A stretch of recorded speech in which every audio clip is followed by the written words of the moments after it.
Hello friends, welcome to our YouTube channel and you're watching Data Tuition. दोस्तों आज हम लोग डिस्कस करने वाले हैं क्लास 12 की दूसरी कविता तुलसीदास के पद का, जिनके पोएट स्वयं ही तुलसीदास है। तो कविता को समझने से पहले जैसा कि हमारा फॉर्मेट है, हम लोग सबसे पहले कवि परिचय देखेंगे, फिर उसके बाद कविता को समझना शुरू करेंगे। तो जैसा कि गोस्वामी तुलसीदास जी का जन्म सन 1532 ईस्वी में बांदा जिले के राजापुर नामक ग्राम में हुआ था। यह एक सरयू पारी ब्राह्मण थे। इनके पिताजी का नाम आत्माराम दुबे और माता का नाम हुलसी था। इनका जन्म गलत नक्षत्र में होने के कारण इनके माता पिता ने इन्हें त्याग दिया था और फिर इनका पालन पोषण मुनिया नामक दासी ने किया। इनके बचपन का नाम राम बोला था, बाद में ये तुलसीदास के नाम से जानने लगे। और इनका जो जीवन था वो बहुत ही कठिनदायक था, क्योंकि फिर कुछ सालों बाद मुनिया दासी की भी मृत्यु हो गई थी और ये इधर उधर भटकने लगे। फिर इनकी मुलाकात स्वामी नरहरि दास से हुई और हाँ, स्वामी नरहरि दास ही जो है इनके प्रथम गुरु बने। इन्होंने ही इन्हें राम कथा के बारे में सिखाया, राम जी के बारे में बताया। तो फिर इसके बाद तुलसीदास जी काशी में जाकर रहने लगे और वहाँ पर धार्मिक किताबों का अध्ययन करने लगे। और फिर वहाँ रहते रहते वहाँ पर एक व्यक्ति दीनबंधु पाठक, उनकी बेटी रत्नावली से इनका विवाह हो गया। और हाँ, ये रत्नावली से बहुत ज़्यादा प्रेम करते थे। तो एक बार की बात है जो यहाँ पर बताई गई है कि रत्नावली जो थी वो अपने हस्बैंड यानी कि तुलसीदास को बिना बताए हुए पीहर चली गई।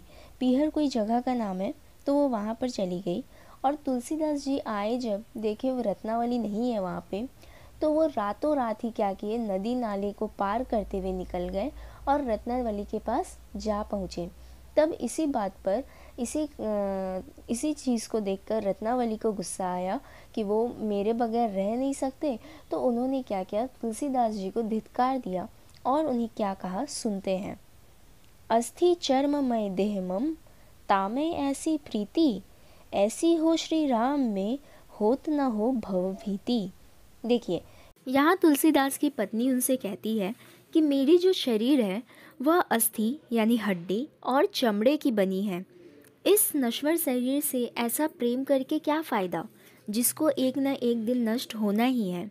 अगर आपको प्रेम करना ही है तो जाकर श्री राम से करिए, जो कि अनश्वर है, जो कि अनंत है। इनकी जो शरीर है यह कभी भी नष्ट नहीं हो सकती।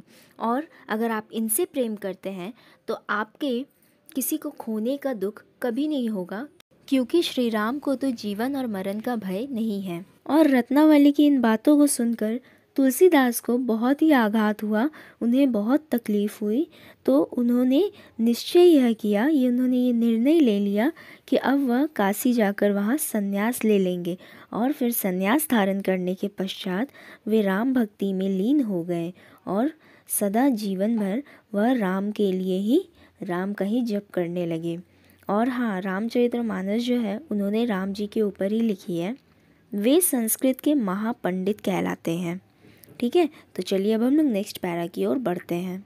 तुलसीदास के जितने भी काव्य है उसका आधार ईश्वर भक्ति, समाज सुधार और मानवता है।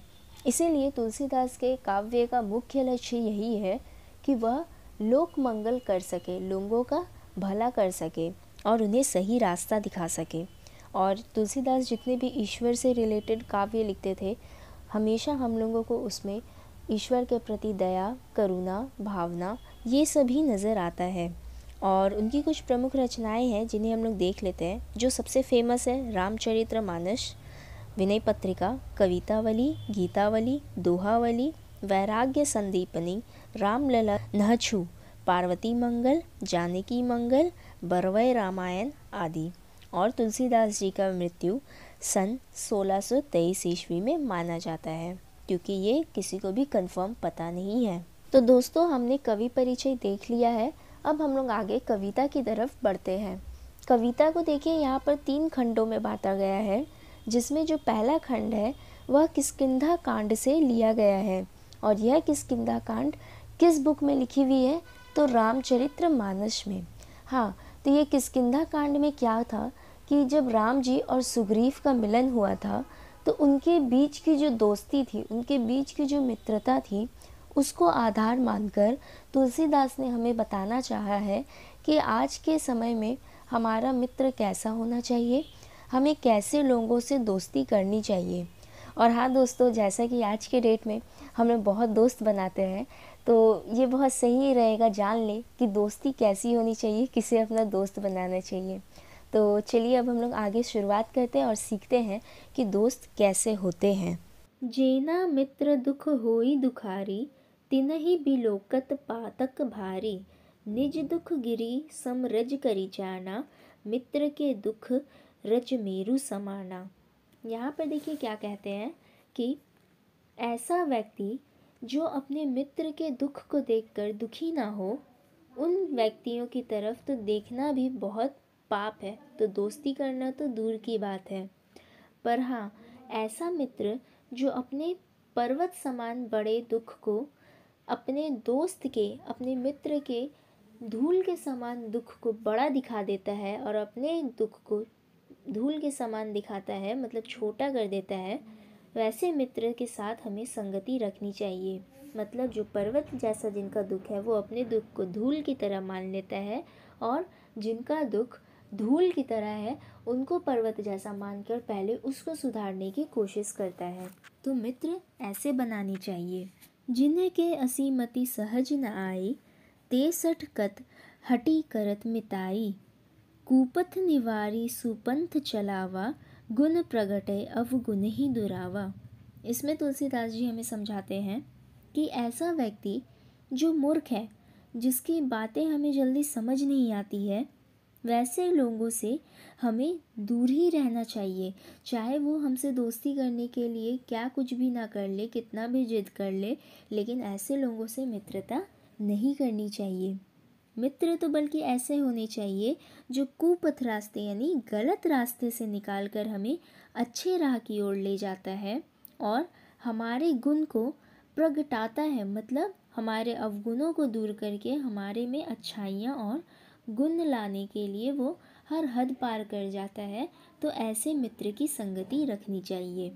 अब देखिए तीसरी पंक्ति को, जिसमें लिखा है, देत लेत मन संक न धरई, बल अनुमान सदा हित करई।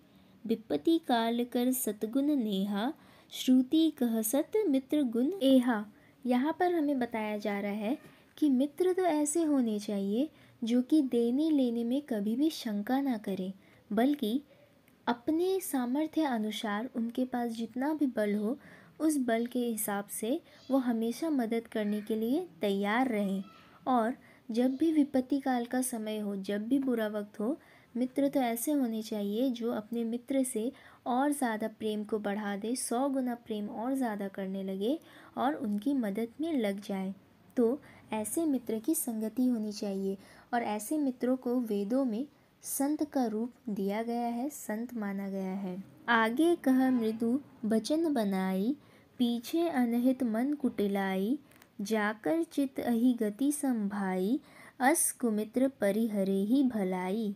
यहाँ पर हमें बता रहे हैं कि जिस भी मित्र का ऐसा स्वभाव है जो कि सामने सामने तो बहुत ही मीठे मीठे मधुर बातों में बात करता है, लेकिन पीठ पीछे ना जाने हमारी कितनी ही बुराई करता हो और हमें नुकसान पहुंचाने के लिए तत्पर रहता है, तो ऐसे लोगों से मित्रता नहीं करनी चाहिए।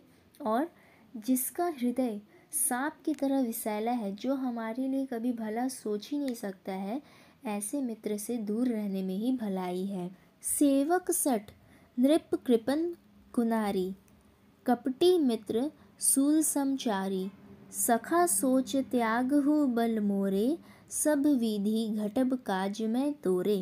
यहाँ पर देखिए 4 लोगों के बारे में बताया गया है। सेवक सठ मतलब जो नौकर मूर्ख हो, नृप कृपन मतलब जो राजा कंजूस हो, कुनारी मतलब जो नारी का मन भ्रष्ट हो, मतलब भ्रष्ट नारी, और चौथा कपटी मित्र। इन जो 4 ये जो लोग हैं, ये लोग सूल यानी कि कांटे के समान हैं। और सुग्रीव जी के राम जी भरोसा दिलाते हैं कि सुग्रीव तुम चिंता मत करो, मेरे पास जितना बल है मैं अपना सारा बल लगाने को तैयार हूँ और तुम्हारे ऊपर उसे त्यागने को तैयार हूँ।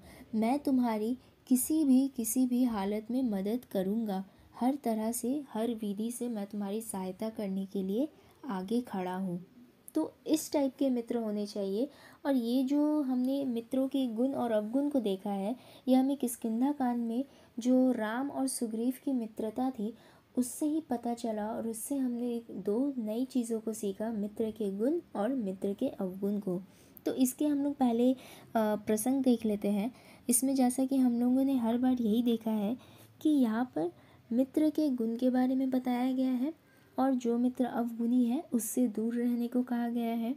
सच्चे मित्र की पहचान करना जो है बहुत कठिन है, लेकिन पहचान हो जाने से क्या होता है, हमें अच्छा मित्र का तलाश हो जाती है। और इसमें हमने यही सीखा कि मित्रता करनी चाहिए तो अच्छे लोगों से। तो आज हमने रामचरितमानस से जो प्रकाशित हुई है किष्किंधा कांड, उसके खंड को हमने देख लिया है। आगे की जो कवितावली और विनय पत्रिका, ये दो खंडे हैं, इनको हम लोग अगली वीडियो में देखेंगे। और हाँ दोस्तों, अगर आपको हमारे समझाने का तरीका अच्छा लगा हो तो प्लीज़ वीडियो को लाइक करें और इसे दोस्तों के साथ ज़्यादा से ज़्यादा शेयर करें कि वो लोग भी इस कविता को अच्छी तरीके से समझ पाएँ। और आपको कोई भी डाउट्स हो, क्वेरी हो, तो आप हमें कमेंट करके बेझिझक पूछ सकते हैं। उसका रिप्लाई आप लोगों को बहुत ही जल्द मिलेगा। और हाँ दोस्तों, प्लीज़ अगर आपको हमारा समझाने का तरीका अच्छा लगता है, हमारे वीडियोस अच्छे लगते हैं, तो सब्सक्राइब बटन पे ज़रूर क्लिक करें। और हाँ, घंटा को बजाना मत भूलिएगा, क्योंकि हमारी जितनी भी अपकमिंग वीडियोस रहेंगी उसकी नोटिफिकेशंस आपको सबसे पहले पहुँचेंगी। तो दोस्तों, आज के लिए बस इतना ही। फिर आपसे मिलेंगे अगले नेक्स्ट नई वीडियो में। तब तक के लिए जय हिंद, वंदे मातरम।